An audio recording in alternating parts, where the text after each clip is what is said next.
My next guest is the Public Information Officer for the City of Inglewood. He's also deep-rooted in the national television industry, which made him uniquely qualified to assist Inglewood Community Television during its recent trip to the N.A.T.P.E convention in Las Vegas. So, welcome to Ed Maddox. Ed, welcome. Great to be back. Now, N.A.T.P.E, okay, it's an acronym, N.A.T.P.E. Now, explain the acronym and then tell us what it's all about. Well, N.A.T.P.E is the premier television programming organization. I think it stands for National Association of Television Programmers and Executives. They meet each year, usually in Las Vegas, and you get thousands of people who come who are involved in making children's programming up to major motion films. You've got all the big television networks there. You've got small and large companies. But this was historic for the city of Inglewood. It was historic for this television company.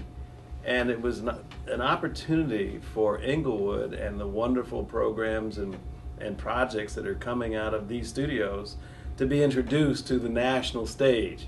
So I was very excited to come. I was glad that you could be there, and Milton, our producer, and so it was a wonderful opening. And there was a flood of interest. There was a parade of people who came from educational television outlets, new satellite-based television delivery services, all kinds of innovators in television who wanted to find out what the resources, television-wise, are coming out of this city and what can be done and how we can exchange programs. Now, the barter system is big with the N.A.T.P.E people, the participants. Explain a little bit to our audience about the barter system. Well, for many years before I came to Inglewood, I've been involved in different television business ventures. And barter is a very, very important part of the equation. I'll make it simple for your viewers. Rich television stations, CBS affiliates and Fox affiliates, have millions of dollars to go out and buy syndicated programming and original programming and American Idol and so forth. But there are hundreds, if not thousands, of stations around the country that have smaller budgets, but their audiences want to see great programming. And what do? Barter is a way that people who own shows can exchange them, make them available to other outlets, and they come up with innovative ways to use the advertising minutes to generate revenue without having to go to Madison Avenue and the big agencies to get the $1 million advertising that's pretty much limited to the big boys. So barter makes it possible for programs such as this one to be delivered to different cities around the country, and we find ways to put different advertisers in those slots that makes it profitable for those cities and profitable for us. Well, I thought it was very successful. I was really surprised that there was so many people interested in our show. And I was in the booth for a couple of days. You were there for more than that. And I didn't believe the people that would come through. Now, whether they end up bartering or not is another story. But just being there and and just having the exposure for your product. Well, the first thing we did was we cheated just a little bit. We so? brought you in. So people who are walking by who didn't know anything about Inglewood Television recognized you, saw that you were involved, and they said, "What's the deal? What's the story?" And they realized that you're producing programming. They said, "Well, this sounds like stuff that we ought to have in Cincinnati or Miami and so forth." So we took full advantage of your magnetism on the television scene. That's why. History. Yeah. That's why you guys asked me to come. No, I enjoyed it. I really enjoyed it. What made me uncomfortable was sitting in the booth under this big blown up picture of me. Yeah. I hate pictures of me anyway. And so there I was sitting, and people would go by and they'd look up and then they'd look down. They'd look up and they'd, "Oh yeah, I know you." Yeah. But no, it's I thought it was the first time I'd ever been there. and I didn't know much about the convention. Why is it a convention? I mean, is it because all these people come together? They call it a convention? This is the largest shopping week for purchasers of television programming that takes place anywhere in the world. And as you recall, we had people who came in from Asia, we had people who came in from Canada and from Europe. So this is a big deal. And the really fascinating thing, I hoped it would happen, but I wasn't sure. But the fascinating thing was that so many people came through. They already knew a lot about Inglewood. Mm-hmm. Everybody knows that we're here as part of this greater Hollywood, Los Angeles entertainment community. Mm-hmm. But they were dying to find out what was going on here, what people were talking about, and what our take was on the entertainment industry and the old Hollywood legends who you are plugged into and so forth. So they're looking forward to see what kind of shows we generate. It was fascinating. We even got offers from South Africa. Yes. I mean, South Africa? Yeah. Needing a wanting program. But like you said, it's where people come. They come from all over the world. And in a perfect world, we'll be exchanging programming with people like that. South Africa's got wonderful shows, but they've got young people who know about Inglewood, who know about Los Angeles, who know about America, who want to see, not just read about, but see what we're doing and what we're talking about. Yeah, no, it was fun, and hopefully something good will come out of it, and we'll be able to take the Urban Roundtable and all the other shows at the Inglewood Community Television out across the country. Speaking of Inglewood, let me just do a little segue and talk about what you're doing now. I mean, I know when we talked last, you had really basically just come in. You've been here for a while. A Public Information Officer for the city of Inglewood. Tell us a little bit about what it is that you're doing on a daily basis. Every day I talk to the media. I talk to television stations. I talk to newspapers that cover this city. And for many years, Inglewood was getting a raw deal. The media would come here looking for bad news. You know, if there was an accident, if there was a police incident, they would flock here to repeat a story that they'd had in their minds for many years. Well, my goal and my challenge when I came here was to say, look, there are many, many more stories. And I'm happy to say that now we've got the Los Angeles Times coming in, not to talk about crime statistics, which are way down, by the way, but to talk about some of the innovations that are happening in the city. We are celebrating this year our 100th centennial. Well, we had 5 television crews here covering the story of our birthday. There are many, many things happening in the arts, in terms of education. Our schools are scoring among the highest echelon of academics. We have a lot to be excited about here, and the news media is gradually waking up. Our elected officials and staff are all doing a great job of telling the story, so it's happening. Great. Well, I talked to the mayor in a segment, and we talked about this movie that's going to be shot here. More than likely it'll be shot here. They're building the sets and things. Talk a little bit about your involvement, if there's any. Well, I don't get to get too involved with the filmmaking, but what we try to do is make sure that all of the media organizations, whether they're making films or doing normal, routine media coverage, get the full support of the city, everything from police support to closing down roads. And when we can, we want to open doors and make it possible for young people in this community to get jobs, working, or at least internships, so they can get into the pipeline and make their presence felt in this industry. It's an important industry. Yeah.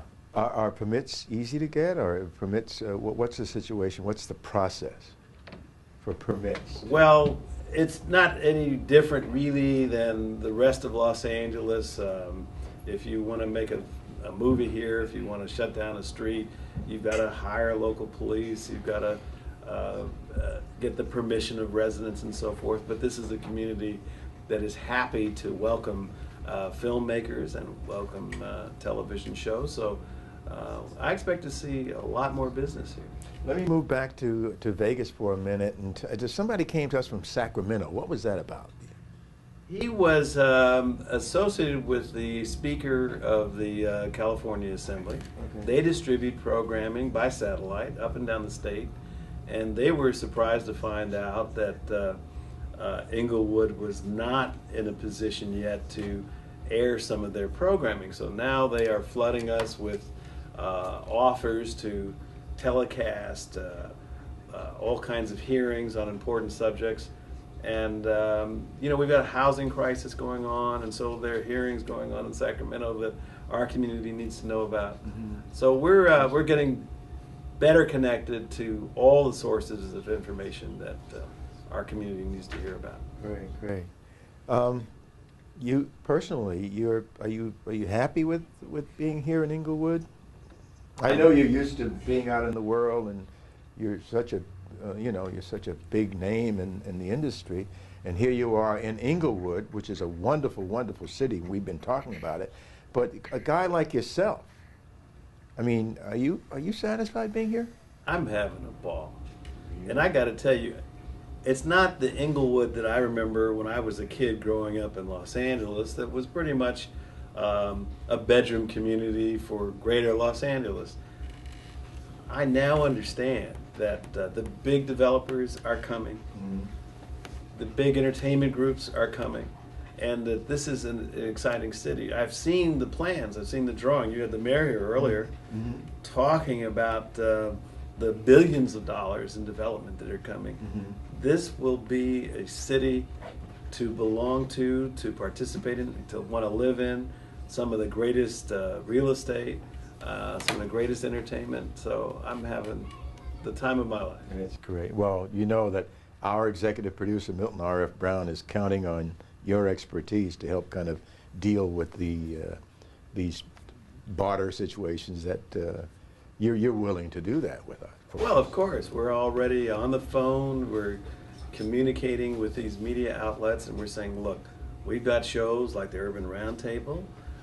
We've got a lot of new shows that are on the drawing board that are coming out that they want to see. So they'll be on the satellite, and the viewers here in Inglewood will have to share the wonderful stories that they're seeing from their community television with the rest of America. Great. I can't let you get away without asking you about this the situation that's happening nationally. I know you're not a politico, are you?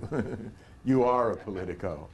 What's going on? What's your take on this whole Barack Obama phenomenon? I personally am the veteran of 5 presidential campaigns. I've never seen anything like this in my life.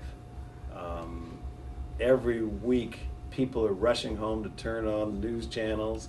They're grabbing every newspaper on the scene to see what is the latest utterance out of any of our candidates.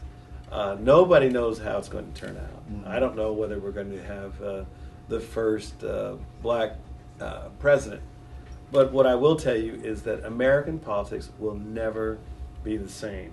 I think we're going to see it trickle down from the national stage to even communities like Los Angeles, Inglewood, Southern California. People are rethinking the involvement. I have a 26-year-old son, and I have a son who will soon be 18 years old. They are, for the first time in their lives, fascinated by the process. They're making phone calls. Wow. They're knocking on doors. They're finding out what political organization is all about. They're lobbying their friends and their neighbors and their co-workers. And so we're seeing Americans become involved. We've been preaching democracy to the whole world, but we've had one of the lowest levels of participation on the globe of a democratic country. So now we're starting to get deeply involved. Who knows how it's going to end? But it's the education is something that will change America forever. Well, I tell you, I've never seen anything like it, and I think that the political landscape has been changed forever because of what Barack Obama has created. Now, you know, Hillary has a lot to do with it too, because she's the first woman to get this far. But didn't you do a straw poll in Vegas? How did that straw poll in Vegas turn out? You know, you're exactly right. We got a little fish bowl, and we had people come by, and we had them fill out a little chart and indicate who they supported.